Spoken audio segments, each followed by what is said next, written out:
Nama saya Sony Suharso. Saya saat ini menjabat sebagai Kepala Pusat Kajian Psikologi Bisnis, Psikologi Industri dan Organisasi di Fakultas Psikologi Universitas Pancasila.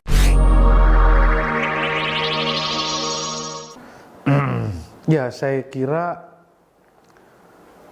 trainer itu adalah satu profesi yang perlu dikerjakan secara profesional, perlu dilakoni, perlu dikerjakan atau dilaksanakan dengan hati. Jadi yang paling pertama dipersiapkan sebagai seorang trainer, apakah hatinya ada di profesi ini? Kadang sekarang banyak orang mengaku-ngaku trainer, tapi hanya sekedar mendelivery sebuah materi, pengetahuan saja, tapi hatinya tidak di situ. Jadi dari awal berangkat dari rumah atau dari malam sebelumnya atau 3 hari sebelumnya itu harus disiapkan.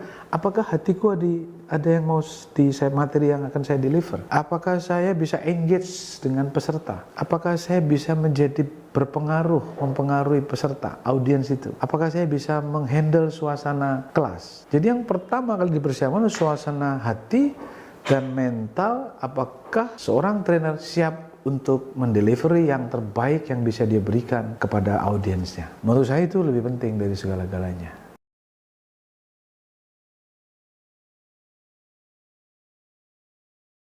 Ya tentu kalau saya lebih percaya soft skillnya dulu. Apa itu? Percaya diri. Kemudian communication skill. Kemudian how to handle orang-orang yang nggak bersetuju dengan dia. Kan biasanya kita ada objection gitu ya, ada penolakan, ada ketidaksetujuan. Apakah kita bisa menghandle emosi kita?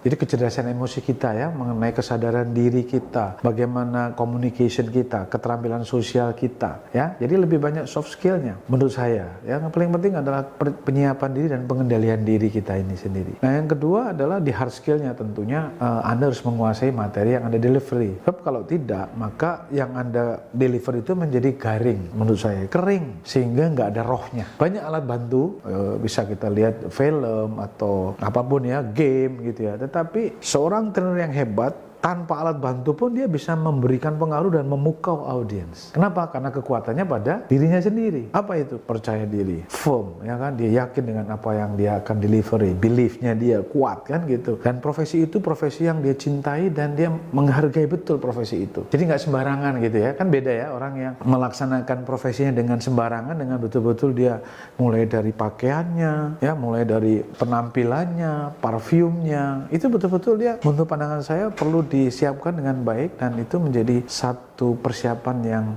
prasyarat untuk persiapan yang mendelivery training yang baik itu ya dari kemampuan diri sendiri mengelola dirinya sendiri itu.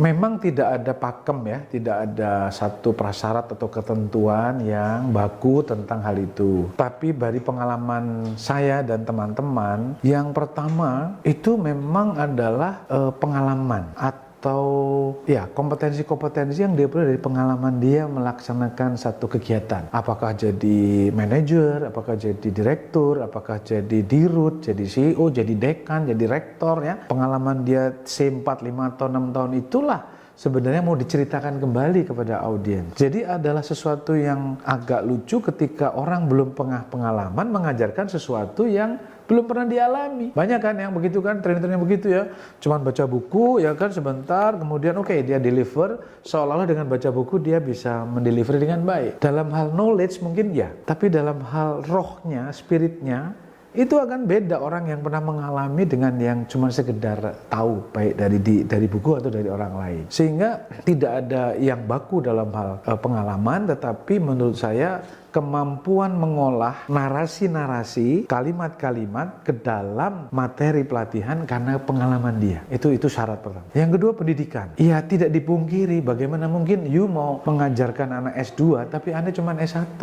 Ya memang kalau cerita pengalamannya lebih banyak, saya lebih secara psikologis itu akan mempengaruhi kita. Saya misalnya mengajar anak-anak S3 tapi kita belum S3. Belum pernah ngalamin suatu proses pembelajaran S3. Bagaimana you mau ngajarin S3? Anda Anda nggak pernah S2, mengajari anak program S2, nggak pernah tahu pengalaman, itu di situ. Nah, tapi dari segi pendidikan formal yang saya maksud di sini adalah juga penting secara psikologis buat kita. Semakin tinggi pendidikan Anda dan semakin Anda bisa punya pengalaman banyak, kombinasi antara ilmu pengetahuan atau teori kata orang dengan pengalaman yang Anda lakukan dikombinasikan, itu dahsyat sekali sebagai sebuah kekuatan. Jadi kalau ada yang mengatakan yang penting praktik, nggak penting teori, itu saya bantah. Sekolah penting, S1, S2, S3, profesor, Anda penting. Bagi saya itu penting ya, apalagi kami di akademik itu sangat penting. Di dunia praktisi Anda juga harus ngalamin, sehingga pendidikan formal harus setinggi-tingginya kalau bisa, tetapi pengalaman juga harus banyak-banyaknya kalau bisa. Sehingga kombinasi keduanya itu menjadi sesuatu yang dahsyat di dalam mendelivery. Kan kita banyak karakter peserta ya, men-challenge kita. Waktu saya S3 begini, Bapak apa gitu kan gitu. Tapi kalau kita udah S3, tahu saya, ya waktu gini, oh iya Pak, itu maksudnya gini.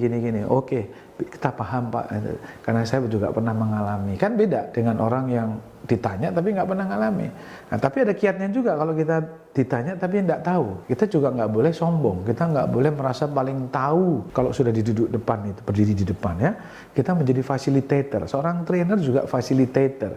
Seorang trainer juga seorang coach and counselor. Sehingga dia juga kalau nggak tahu harus jujur. Mohon maaf dalam bang itu saya nggak paham. Boleh nggak saya parking lot dulu ya? Kita ada flip chart di ujung sana, kita tulis parking lot. Kita tulis apa yang kita nggak bisa.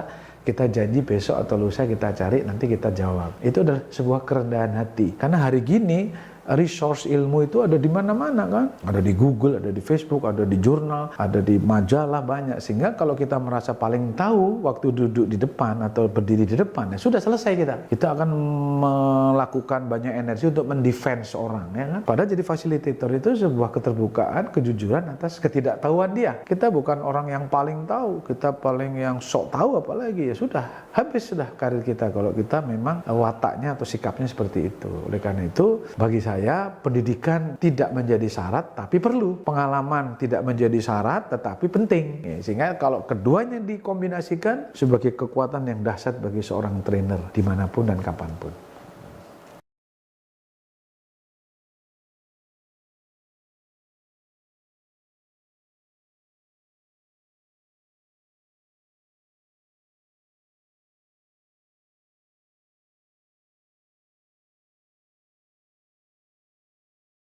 Seorang trainer itu kan persiapannya memang mungkin mengajarnya 1 hari. Itu persiapannya bisa seminggu sebelumnya. Dia bayangkan, dia harus tanya siapa audiensnya, dari mana saja departemennya, jenis kelaminnya berapa yang pria, berapa yang wanita, usianya berapa, pendidikannya apa, backgroundnya apa. Itu harus dia tahu. Sehingga dia bisa petakan nanti, kira-kira yang lagi tren untuk kalangan demografi seperti ini, peserta seperti itu apa sih? Sehingga dia nggak salah. Kemudian pemetaan yang lain selain masalah demografi, yaitu pemetaan psikografi. Jadi misalnya psikologinya itu ada yang seperti apa? Ada yang introvert, orang yang diem, nggak pernah berani ngomong, ya kan? Ada yang ngomong melulu, ekstrovert, ya. Ada yang macam-macam ya, teori-teori kepribadian itu kan, bisa yang influence, bisa yang dominan, bisa yang compliant, maunya yang strict dengan aturan, jadwal geser 1 menit aja dia komplain, ya kan. Ada yang maunya guyup di situ, ya penting santai, ya kan. Soal materi nggak penting, yang penting dia gaul, ya kan. Ada yang terpaksa karena disuruh bosnya, ya kan. Ada yang macam-macam lah ya. Karakter orang masuk ke situ, motivasinya itu. Nah, sehingga persiapan dan tadi dikatakan bagaimana mappingnya itu harus dilakukan oleh trainer seminggu sebelumnya. Peserta siap, lalu pada hari H dia harus datang pagi hari. Misalnya datang mulainya jam 8, jam 7 dia udah datang. Kalau perlu dia duduk di depan bersama resepsionis, dia ikut ya menemani. Oh bapak siapa namanya? Masangin name tag-nya, absen ya kan, sambil salaman. Dari mana pak? Oh bapak dari sini ya. Terus gitu kan. Sampai begitu hari jamnya masuk dia udah kenal. Nah, waktu salaman itu kan dia tahu kan. Oh ini kira-kira karakternya seperti apa ya. Orangnya ini murah senyum, yang ini nggak murah senyum ya kan gitu. Yang ini matanya ngelihat, yang ini matanya nunduk, ini matanya melengos. Itu kan sudah dari gesture-nya itu sudah kita kuasai 30-40 orang peserta itu kan. Nah setelah itu waktu karena H-1 Anda atau H-1 Sebelum training Anda sudah menguasai medan, lokasinya di mana, tempat LCD di mana, flip chart di mana, lalu spidol di mana, mic di mana, segala macam Anda kuasai. Lalu Anda kenal dengan peserta sehingga kemampuan mengkombinasikan antara suasana dengan peserta inilah kemampuan Anda memulai dengan ice breaking ya. Lalu bagaimana dengan Pak Dodi yang tadi dari Kalimantan Timur ya Pak? Gimana Pak oleh-olehnya? Lalu bagaimana Bapak yang dari Lampung tadi Pak? Gimana di sana suasananya? Udah mulai kan? Itu juga bagian dari cair. Lalu masuk game ya, tadi ice breaking. Apa untuk supaya di antara mereka tidak ada jarak secara psikologis. Karena bisa saja masalah budaya, masalah pendidikan, masalah kepangkatan. Yang satu GM, yang satu manajer, yang satu staff. Ini kan juga menimbulkan jarak psikologis. Nah, kemampuan seorang trainer yang hebat, dia harus menguasai psikologi peserta maupun suasana daripada ruangan itu sendiri ya. Apakah cukup lebar untuk main game, apakah cukup sempit ya, itu kemampuan dia untuk memapping baik orang maupun kelasnya.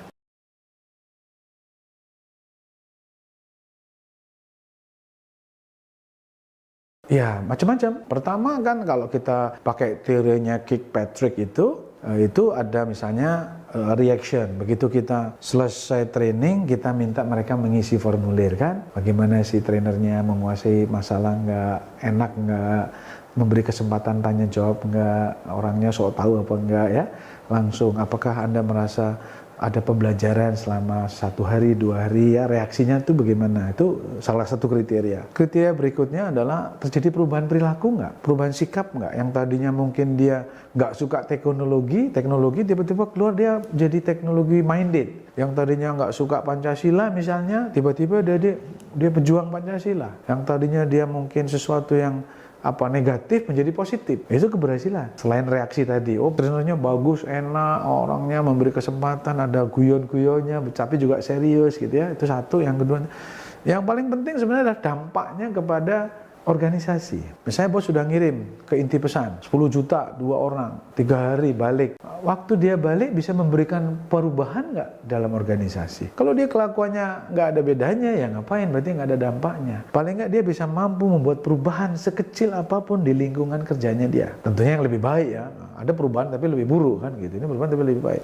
Nah yang terakhir adalah berdampak pada bottom line. Bottom line itu artinya kalau udah mengeluarkan 100 juta training, untuk biaya training, sales saya naik nggak? Revenue saya naik nggak? Profitabilitas perusahaan naik nggak? Itu berarti berdampak langsung. Kita mengukur dengan ROTI namanya ya. ROTI berarti Return on Training Investment. Kayak ROI gitu, Return on Investment. Kalau saya sudah invest 100 juta untuk biaya training, di inti pesan misalnya, itu kalau setelah kembali 2-3 bulan itu dampaknya ke sales saya naik nggak? Dampaknya ke efisiensi biaya saya naik nggak? Dampaknya citra perusahaan saya lebih baik nggak di masyarakat? Nah harusnya itulah beberapa parameter kriteria keberhasilan training maupun seorang trainer. Dan seorang trainer harus mampu menghasilkan inovator-inovator, motivator-motivator. Seperti buku saya ini ya, seorang trainer itu juga harus mampu menjadi inovator. Seorang trainer juga harus menjadi motivator, menjadi coach, menjadi konselor, bahkan menjadi provokator dalam arti yang positif. Itu sih kriterianya.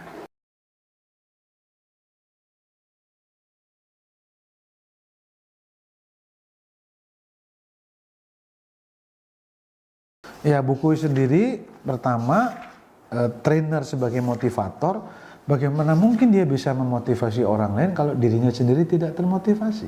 Kan begitu logika berpikirnya ya, paling simpel. Bagaimana Anda bisa mengajari seorang anak berenang kalau Anda nggak bisa berenang? Oleh karena itu seorang trainer yang menjadi motivator artinya dia harus bisa memotivasi dirinya sendiri. Startnya dari mana? Apakah ada hati di dalam diriku, dalam materi itu, hatiku ada di sana? Apakah aku mencintai apa yang aku kerjakan? Motivasi diri sendiri. Apakah aku bisa memberikan yang terbaik bagi audiens saya, bagi orang yang mengundang saya, kan begitu ya, bagi orang yang meminta saya untuk mendeliver suatu materi. Jadi yang pertama memotivasi, adalah memotivasi diri sendiri dulu. Datang dengan antusias, semangat ya, pakaian yang rapi, wangi, kalau perlu ya ke salon dulu ya kan, untuk menghargai dirinya sendiri. Setelah itu memotivasi orang lain bahwa dia berdiri di situ bukan untuk menguji karena dia bukan ujian, dia tidak untuk menghakimi karena dia bukan hakim, dia tidak untuk memarahi karena dia bukan orang yang memang fungsinya marah-marah, tapi fungsinya adalah mengajak para peserta untuk meniti sebuah situasi untuk yang lebih baik. Apakah pemikirannya lebih positif? Apakah sikapnya lebih positif atau perilakunya lebih positif? Jadi posisinya equal, sama, tidak menjadi orang yang sok tahu atau yang paling pinter gitu ya. Itu sebagai motivasi. Kemudian selalu memberi ucapan-ucapan positif seperti dalam buku ini. Karena ini berdua dengan teman saya Pak Suryo Surlaksono. Misalnya kalau ada peserta memberi respon pada kita, misalnya menurut Bapak bagaimana Pak Abdul? Dia jawab, kita bilang you are keren, you are mantap, you are top, you are brilliant, keren gitu kan, luar biasa. Itu memberi orang menjadi motivasi. Apapun jawaban saya dimotivasi loh. Kalau salah, enggak apa-apa. Disinilah tempatnya kita salah. Daripada kita di luar berbuat salah, justru disinilah kita belajar bersama atas kesalahan satu teman. Jadi terima kasih sudah memberi contoh, walaupun salah akhirnya kita belajar yang salah yang mana, yang benar yang mana. Terima kasih, you are keren. Gitu. Itu memotivasi orang ya gitu ya. Memacu dia untuk dia bisa lebih baik lagi dan itu suasana yang positif. Nah, sebagai inovator, seorang trainer ketika melihat suasana sudah mulai lemes, ngantuk, apalagi jam 2 begini ya, siang ya kan, jangan nyerocos terus, ngabisin materi ya kan. Lihat suasana, kayaknya ini harus game dulu. Kalau ini harus quiz dulu. Kalau ini harus nonton film dulu. Kayak ini harus kita break dulu. Kayaknya kita harus apa dulu gitu ya. Kemudian metodenya gimana? Kayaknya nggak bisa begini, harusnya gini. Kayaknya ini susah, harus begini gitu ya. Itu harus inovasi. Sementara yang alat-alat bantu itu kan cuma alat. Mau flip chart, mau film, mau game itu semua tools. Tapi brainnya sendiri, otak pertamanya ya si trainer itu sendiri. Jadi jangan tergantung pada slide. Begitu kita ngelihat slide, peserta nggak kita abaikan, dia tidur. Begitu Anda ngelengok lagi, udah pada ngorok semua. Nah terus untuk apa? Kita gagal dalam itu. Maka bagaimana caranya agar peserta fokus pada Anda? Ya, fokus pada kita. Kita harus inovasi. Kita harus cari selah supaya teman-teman nggak ngantuk walaupun sudah jam 2. Nah, itu inovasinya seperti apa? Apakah suruh lari-lari, apa suruh kejar-kejaran, ya kan? Atau game yang berdebat, ya kan? Atau Anda kasih hadiah, macam-macam itu menjadi inovasi-inovasi yang harus dilakukan di lapangan. Tapi itu sudah dipikirkan dulu nih. Apa sih yang bisa saya lakukan ketika nanti pada saatnya mengalami sebuah suasana yang tadi mentok ya, ngantuk. Nah, itu tuh harus ada teknik-tekniknya.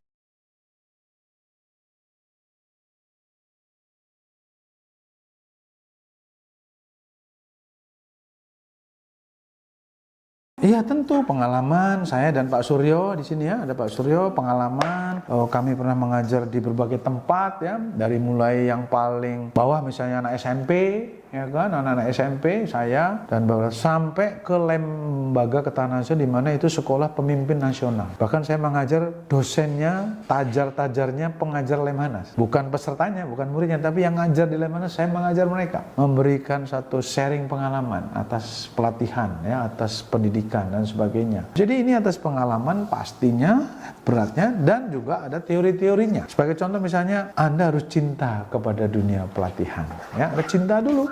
Hati Anda ada di sana. Kalau Anda sekedar mau nyari uang, nunggu amplopan tiap selesai itu, dan Anda mendeliver dengan tanpa hati Anda di situ, Anda garing, kering, dan peserta akan merasakan karena energi Anda tersalurkan. Ini orang bisanya ya bacain slide aja gitu ya. Kemudian di sana juga Anda harus jadi seorang pembimbing, Anda harus jadi seorang coach, trainer harus juga mampu memotivasi untuk terjadinya proses pembelajaran. Kalau nggak bisa bukan dimarahin, bukan dimaki-maki, bukan direndahkan, tetapi dibimbing. Kamu bisa kok, kemarin kamu bisa. Yang tadinya orang introvert, begitu dapat saya ngajar 2 menit ya bisa langsung ngoceh di depan. Itu kita sebagai pembimbing, kita sebagai coach. Bahkan kalau ada yang sudah diem aja seharian, kita konseling dia. Ternyata apa? Maka seorang pribadi, seorang pelatih, dia juga harus menjadi orang-orang yang menjadi konselor, yang bisa memahami hati. Kenapa kok tadi kesel, kenapa kok tadi kamu kayaknya nggak suka, kenapa sih kamu tadi kok nggak mau bergabung sama teman-teman. Tapi coachnya, Pak saya nggak pede, gimana supaya pede? Oke saya ajarin, ini. Oke sekarang ke depan, 1, 2, 3, pede dia langsung ngomong. Itu bisa kita kejadian dalam 2 menit, 3 menit, orang yang nggak pede bisa pede. Kalau saya dan Pak Suryo yang mengajar. Lalu gaya belajar, kita bisa memahami ada orang-orang yang sukanya gambar, sehingga slide kita pun harus banyak gambarnya atau filmnya. Tapi ada orang yang sukanya teks, tulisan, sehingga quote-quote ya, kata-kata yang seperti indah-indah itu menjadi penting. Ada yang sukanya musik, auditory, ya kan? Sehingga kita harus ada musiknya, ada film. Nah, itu kombinasi itulah kemampuan inovasi dari seorang trainer. Memahami, oh kalau si ini sukanya dia dengar musik, kalau si ini sukanya gambar, kalau si ini sukanya gerak. Nah, tiga-tiganya harus dikombinasikan dengan sebuah metode yang inovatif, yang kreatif, menyenangkan. Karena orang kalau mau belajar itu senang dulu. Kalau saya, prinsipnya. Membuat mereka senang, enjoy. Tidak ada jarak. Baru kita masuk ke materi. Tapi pagi-pagi belum ice breaking, belum langsung materi, aduh itu berat, buat kita juga berat, buat peserta juga berat, ya gitu. Lalu ada 8 jenis kecerdasan, kita harus tahu selain tadi tahu gaya belajar, oh ada orang yang kecerdasannya lebih cenderung kepada matematik, ada cenderung ke musik, ada cenderung ke verbal, ya, itu kita harus tahu. Jadi harus mumpuni dalam hal itu, sehingga seluruh metodologi pembelajaran harus menyentuh selain tadi auditory, visual, kinestetik, juga kita tahu orang ini senangnya lebih ke otak kiri atau otak kanan gitu ya, lebih ke seni atau lebih ke logika gitu-gitu. Metode belajarnya juga macam-macam, kita kombinasikan mulai dari collaborative learning, mulai dari contextual learning, experiential learning, ya macam-macam ini lengkap di sini, sampai mengukur namanya ROI tadi ya, return on investment tadi. Ada juga di sini sudah saya tulis bersama Pak Suryo, teman saya ini orang hebat juga ini, sampai ke rupiahnya di sini sudah ada hitung-hitungannya, sehingga kalau dikatakan kamu sudah menghabiskan, bos bilang nih kamu udah ngabisin 100 juta rupiah untuk training, itu kira-kira returnnya apa ya, baliknya apa, apakah bisa ke sales, bisa ke pembelajaran. Nah juga pentingnya humor dalam pelatihan ya, kita harus ada humornya gitu, ada guyon-guyonnya ya, walaupun nggak boleh menyerempet hal-hal yang politik, pornografi, pelecehan agama, itu dilarang ya. Saya kira yang terakhir yaitu bagaimana kita belajar di dalam era digital ini ya kan, misalnya lewat YouTube ya, lewat e-learning, lewat Google Class ya, lewat online class, itu diajari juga di sini, termasuk menyusun slide-slide yang baik seperti apa. Lengkaplah sudah. Anda baca buku ini, insya Allah Anda menjadi trainer yang hebat.